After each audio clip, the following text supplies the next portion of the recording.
ज्वालामुखी पृथ्वी की सबसे निर्दयी प्राकृतिक घटनाओं में से एक है। अगर आप इसके मैग्मा से भरे केंद्र में गिर जाएं, तो आपका शरीर जल्दी से उबलकर गायब हो जाएगा, बिना किसी निशान के। तो अगर ये चीजों को खत्म करने में इतने कारगर हैं, तो क्या किसी ने कभी इसे आजमाया है? हम अपना सारा कचरा इनमें कैसे पहुंचा सकते हैं और इसमें क्या खतरे होंगे? यह है जस्ट सपोज, जरा कल्पना कीजिए। और आज हम जानेंगे कि अगर हम अपना कचरा ज्वालामुखियों में फेंक दें तो क्या होगा। सिर्फ अमेरिकी लोग ही हर साल लगभग 254 मिलियन टन कचरा पैदा करते हैं। और भले ही इसे ज्वालामुखियों में डालना एक परफेक्ट समाधान जैसा लगे, लेकिन यह इतना आसान नहीं है। ज्वालामुखी भले ही प्रकृति की कचरा जलाने की मशीन जैसे लगे, पर असल में ये बहुत ज्यादा खतरनाक और अस्थिर होते हैं, और इन तक पहुंचना भी आसान नहीं होता।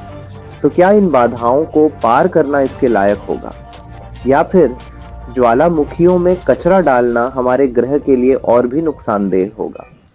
हमारे ज्वालामुखी कचरा निपटान मिशन में पहली बाधा होगी एक सक्रिय ज्वालामुखी खोजना जो यह काम कर सके। दुनिया भर में लगभग 1500 संभावित सक्रिय ज्वालामुखी हैं, और ज्यादातर मानव बस्तियों से बहुत दूर स्थित हैं, साफ वजहों से। इसका मतलब है कि कचरे को वहां तक ले जाना बहुत महंगा पड़ सकता है, और अगर हम वहां तक पहुंच भी जाएं, तो हमें शायद पता चले कि वो ज्वालामुखी हमारी जरूरत के हिसाब से सही नहीं है। हमें जिस तरह के ज्वालामुखी की जरूरत है उसे कहते हैं शील्ड वोल्केनो। ये धीरे धीरे फूटने वाले ज्वालामुखी होते हैं, जिनमें लावा की झीलें होती हैं जो धीरे धीरे बहती हैं।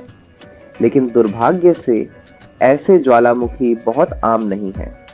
अक्सर आपको इनकी गुस्सैल कजिन्स मिलेंगी, जिन्हें स्ट्रेटोवोल्केनो कहा जाता है। ये बहुत विस्फोटक होते हैं क्योंकि इनमें गैस और मैग्मा का दबाव बनता है। सीधी बात, ये शहर का डंप यार्ड बनाने के लिए सबसे खतरनाक जगह होंगी। लेकिन चलिए मान लेते हैं कि हम इतने खुशकिस्मत हैं कि हमें एक एक्टिव शील्ड वोल्केनो मिल गया। अब भी वहां तक कचरा ले जाने की योजना आसान नहीं है। अगर आप उन पहले कर्मचारियों में से हों जिन्हें ज्वालामुखी के वेंट मुख्य छेद तक ट्रक चलाकर ले जाना है, तो आप जल्दी ही अपनी नौकरी पर पछताने लगेंगे। ज्वालामुखी का वेंट एक बहुत ही खतरनाक जगह होती है। जहरीली गैसें, लावा का छींटा और उड़ते हुए पत्थर। और जैसे ही आप वहां कचरा फेंकना शुरू करेंगे, हालात और बिगड़ेंगे। 2002 में इथियोपिया के कुछ वैज्ञानिकों ने 30 किलो का कचरे से भरा बैग ज्वालामुखी में फेंका, और नतीजा विस्फोटक था। लावा की झीलें अस्थिर होती हैं, और जब आप उसमें कुछ ठंडा फेंकते हैं, जैसे कि कचरा, तो यह तेज धमाकों की चेन रिएक्शन शुरू कर देता है। तो सोचिए, अगर हम पूरा देश का कचरा वहां डालें तो कितनी बड़ी तबाही हो सकती है। हवाई के लावा लेक में जब एक पत्थर गिरा तो लावा 85 मीटर तक हवा में उछला था। तो शायद कुछ वैसा ही नजारा देखने को मिलेगा।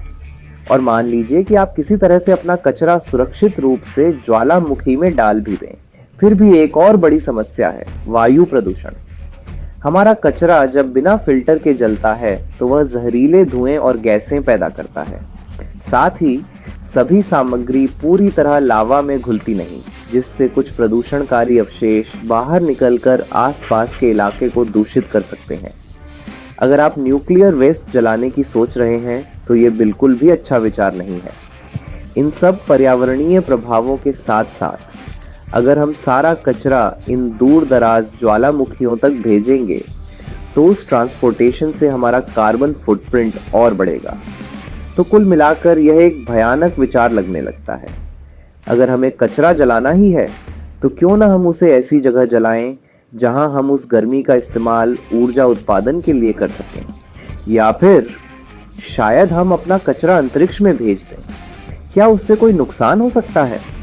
खैर, वो किसी और एपिसोड का विषय है। ये था जस्ट सपोज, जरा कल्पना कीजिए।